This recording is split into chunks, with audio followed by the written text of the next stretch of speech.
as effective as a bomb being dropped there. There were two bombs in effect.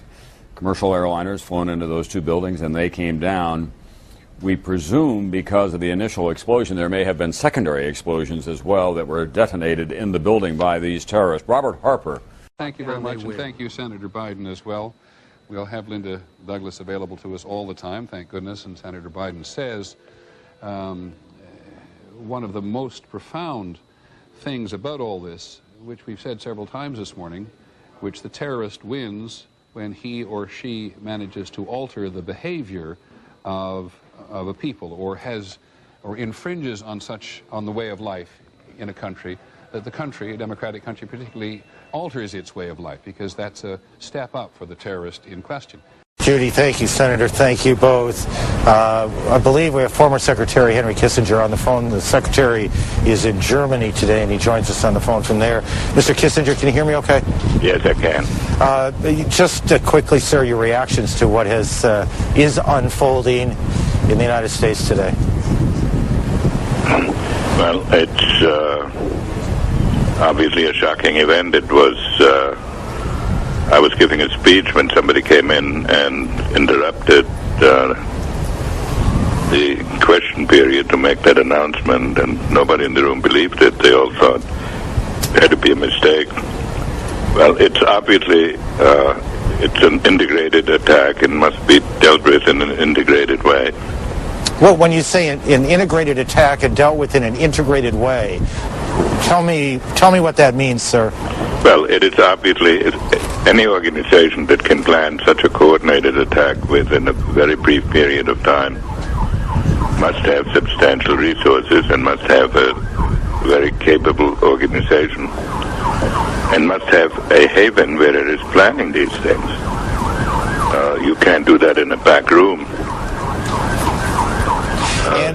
And when you talk about an integrated response... Well, the integrated response is obviously... First of all, I want to say, okay, like every American right now, I'm behind the president. And this, the response right now has been exactly what is needed. And there's,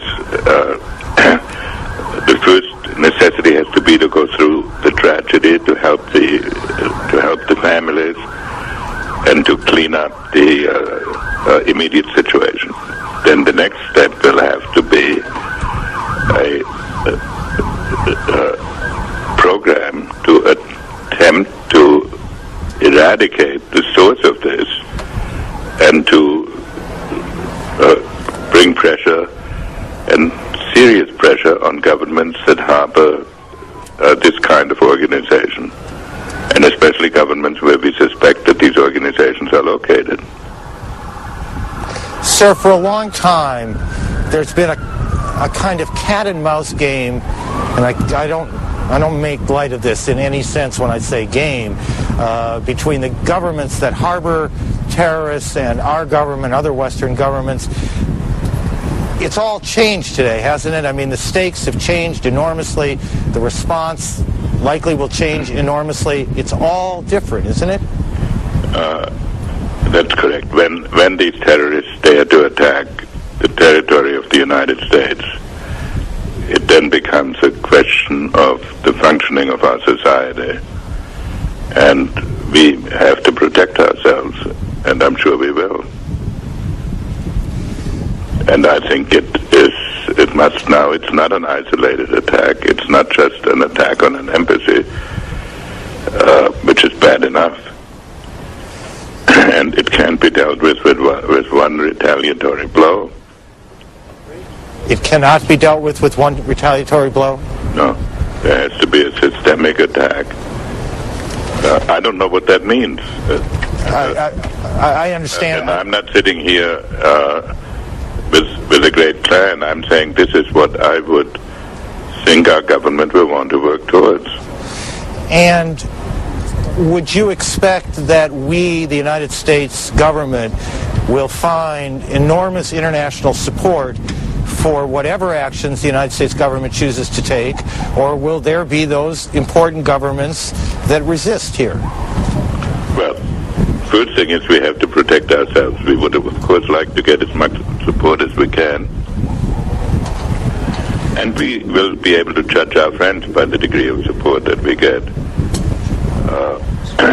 But there'll be some governments who say we have to understand the conditions that produce this.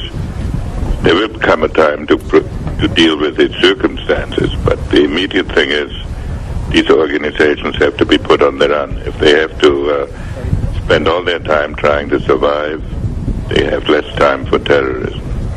And, Mr. Secretary, we heard, and I'm not sure you were able to, but a few moments ago, Chris Dodd, Senator Dodd of Connecticut, compared this to the attack on Pearl Harbor.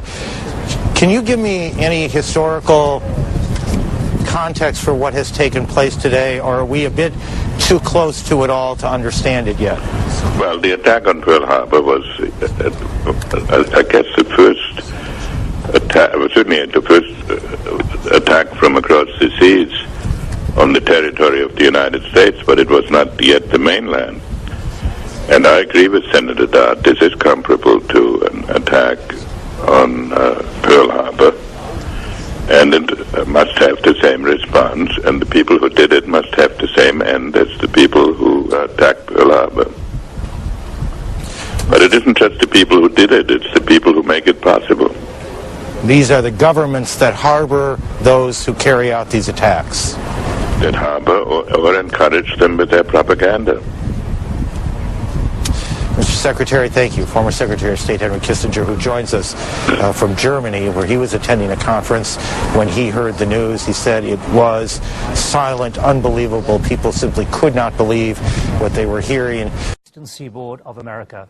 Fergus Walsh talks us through the sequence of events so far known.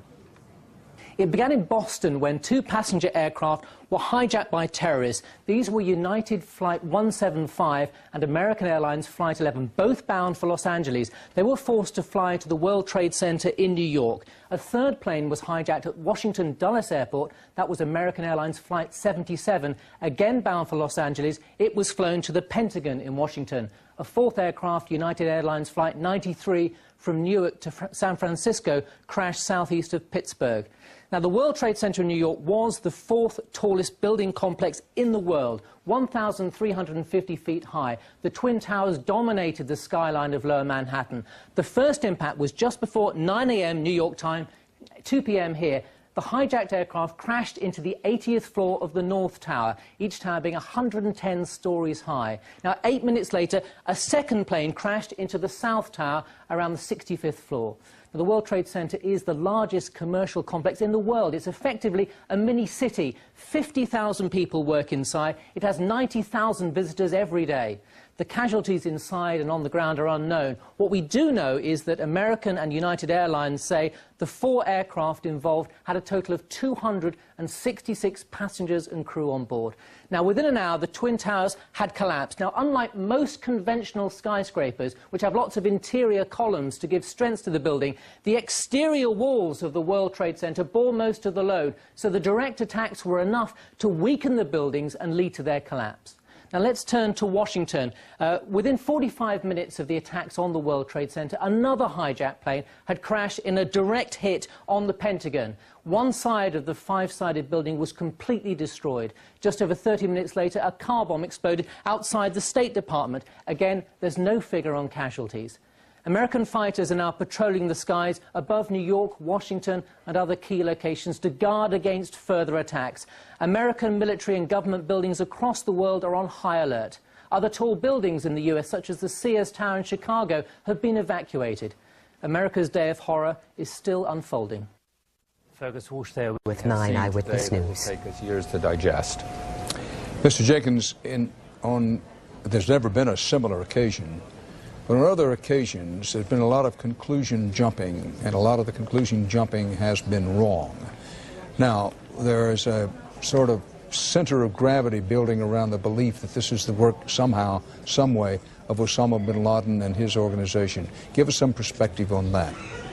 Certainly, the Osama bin Laden organization would have to be included in any short list of suspects, but it is really too early to jump to any conclusions. Keep in mind that it has been less than 6 hours since the first attack.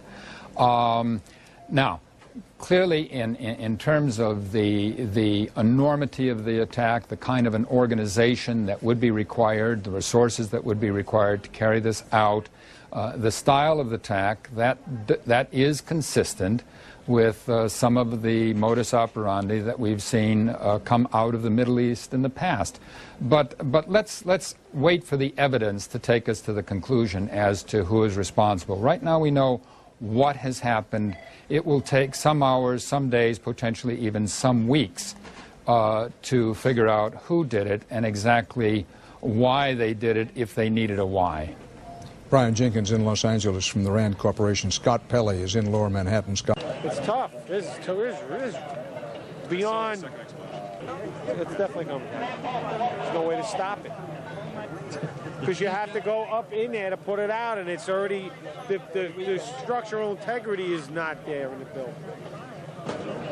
It's tough. It's beyond.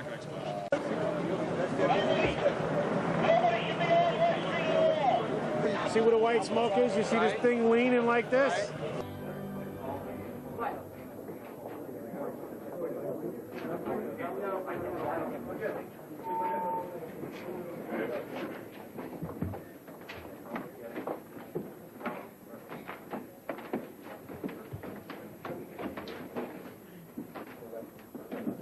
Good afternoon. Today is obviously one of the most difficult days in the history of the city and the country. The tragedy that we're all undergoing right now is something that we've had nightmares about, but probably thought wouldn't happen. My heart goes out to all of the innocent victims of this horrible and vicious act of terrorism, acts of terrorism. And our focus now has to be on saving as many lives as possible. Do we know the number of casualties at this point, sir? I don't think we really want to speculate about that. The number of casualties will be more than any of us can bear, ultimately. And I don't think we want to speculate on the number of casualties. The effort now has to be to save as many people as possible. There have also been reports of large loss of life among the police and firemen who were sent there to rescue people. How accurate are those reports? There is no question that we lost police officers and firefighters, and some that I know personally, and all of us here know personally, that we're very worried about. Thank you, sir. Some of the information was too brutal. I think I said that day that I don't think people could handle the full implications